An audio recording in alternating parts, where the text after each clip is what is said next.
Yep, Steve Rapper has indeed taken that 5th on the grid, so might be a little bit of a discussion about that after the race. Oh, very bad start there by Jake Donkersley, I believe.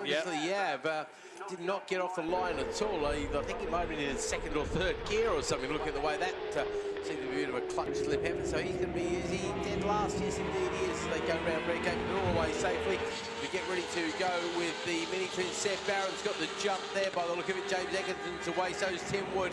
But Seb Barron for 3rd on the grid is going to lead them down into Redgate for the first time as a whole sea of orange heads down. Yeah, Michael Hopkins looked like he made a good start there on the 177 bike towards the rear of the field then. So Michael Hopkins, let's have a look here. He was shown it should have been on the end of row number 2 there, but didn't look as though he seemed to be there. But regardless, a good start there towards the back of the field then for the rookie Minitwins. But the race leaders in the 400 making their way around McLean's then for the first time of 8. Of course, the latter half of today's programme being run over 8 laps. And it is, from what I can see here, the number 2 machine, the former champion and former Milano Trophy winner, Andy Gill, who is leading the way. Yeah, well, what a surprise. We haven't seen Andy Gill not lead the way all weekend, I don't think. He absolutely flies in that ZXR 400.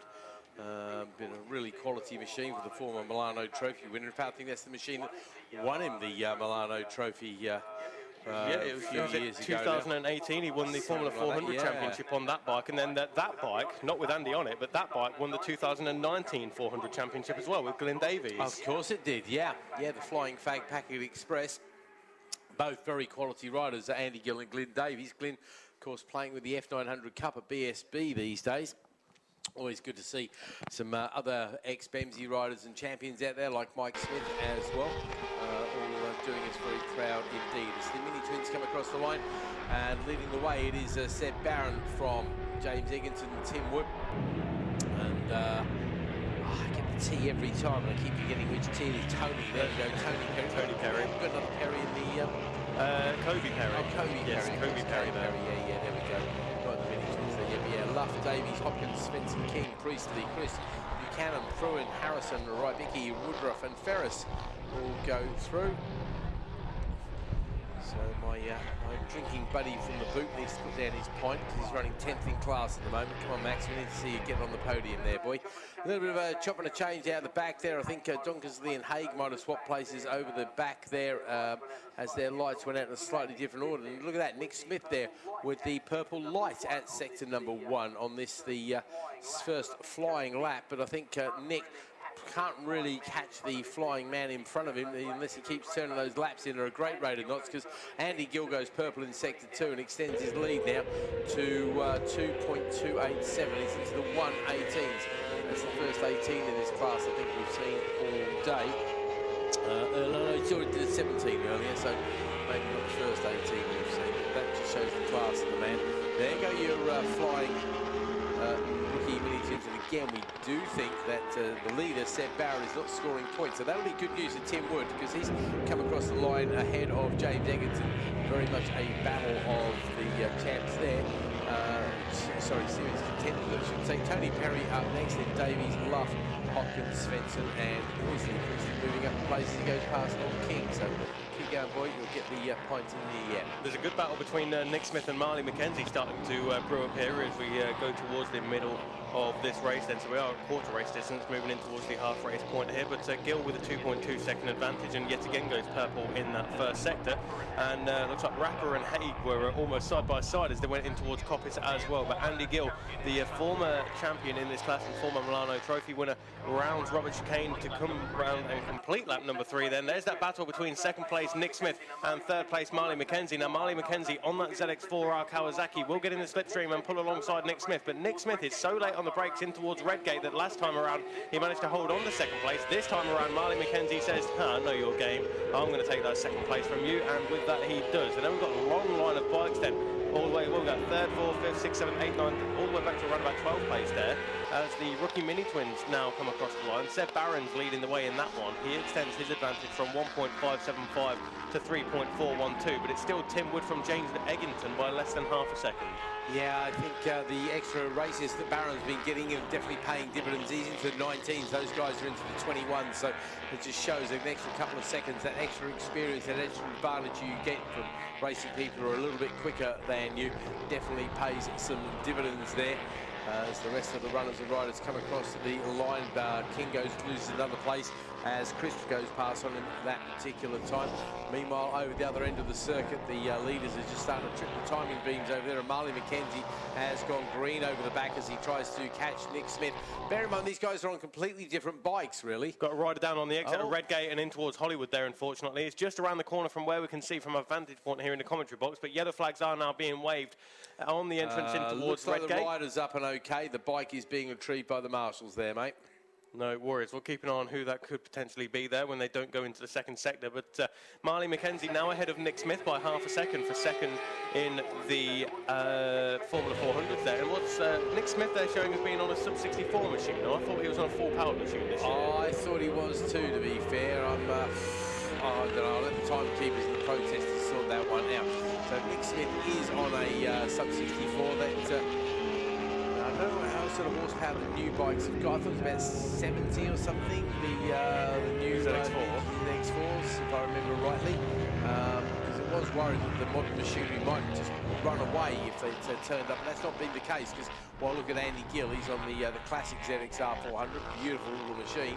And he's the one who's doing the running away, so there's definitely no threat to the series from somebody, even a quick youngster like Marley McKenzie showing up on one of those new Ninjas to do that. So Alicia Layton's up to 4th place there, I see, as well. She's having a relatively peaceful race. She's got Kay Watt half a second or so behind her, but Kay Watt's got Jake Dodd a little bit further back. He's playing with Steve Rapper most of the time there. Then it's Simon Harvey. He's on another ZXR 400 Ninja. RRSP or whatever you want to call it. I don't know. I run out of initials. Yeah, Bate, Lee, Sims, Manson, Chubb, Perry, Barron, Wood, Egerton. We're going to change that very shortly, of course. The rest of them now come across the line. We're 5 laps into this 8-lap race, and there's just 3 laps left of the event to go. I'm wondering, where are we going to see the faster Minitwins coming into play? I think we're going to be seeing them right on the tail of some of these slower 400s very shortly indeed.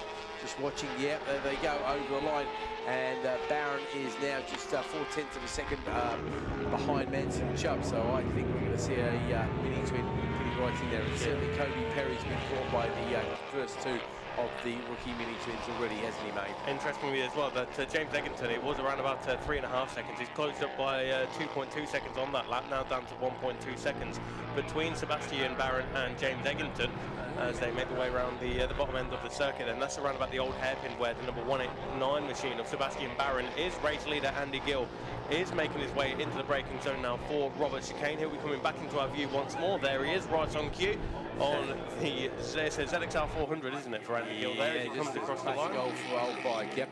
I mean, look at that though. He's going, where are we? That's around about 17 seconds, no, 19 seconds quicker than some of the slower riders around here. That just sort of shows the pace he is on. Absolutely flying. So lots of back markers to deal with very quickly and quietly.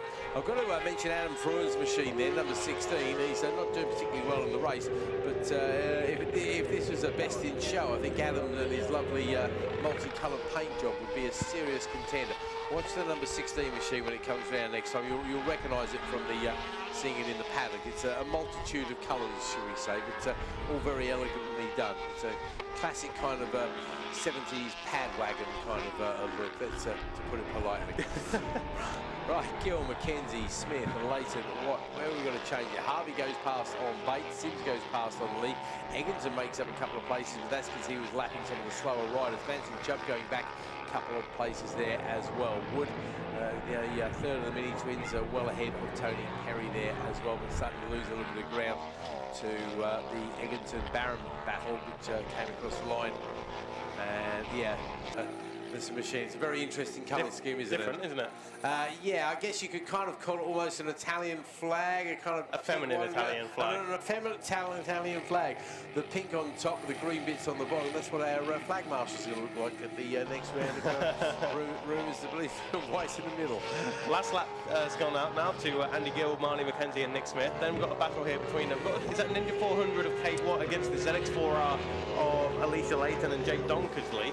And yes, sub-64 54 for Cade Watt ahead of the full-powered ZX4Rs of Leighton and Donkersley. Then there's Steve Rapper, Mark Haig, Simon Harvey, Freddie Bay, Ollie Sims and Damien Lee up next. Damien Lee will be out there on his YPM machine. And Sebastian Barron, James Eggington now, they do swap positions. So it is now Barron from Eggington by 0.6 of a second as they rookie Minitwins go on to the final lap then. And the rookie Minitwins well into the mix now of some of the slower 400s then. So it's Barron, Eggington, Wood. Then Magnus Manson Chubb there. Then it's Tony Perry, Davies, Kobe Perry ahead of Michael Hopkins on the 177 bike. Svensson just coming across the line now ahead of Chris by 0.3 of a second as they race down towards Redgate. But our race leader overall and in the Formula 400 class, Andy Gill then looking to make it 4 from 4 over the course of the weekend then as he comes across the line to take yet another victory in the Formula 400 class there. Hand in the air just to give a wave to the his hands and team like Shaw on the pit lane here. But 4 wins from 4 attempts is not bad going at all, is it? No, you certainly can't knock that for a nice little bit of progression. Okay, well, we're going to say farewell to 4 wheels once again. No, we're not. 2 wheels. We're going to say hello to 4 wheels because it's time once again for the British Supercars to come out and entertain us. And I can see them all queuing up behind the pace car, getting ready to go. And it's been fascinating seeing these things with us, the multitude of engine configurations and singles and doubles and twins and all sorts of weird and wonderful creations. I don't know if you've had a chance to have a look at them, but if you want to get a quick look, you better go down to the paddock straight after this race because it is their last race of the week.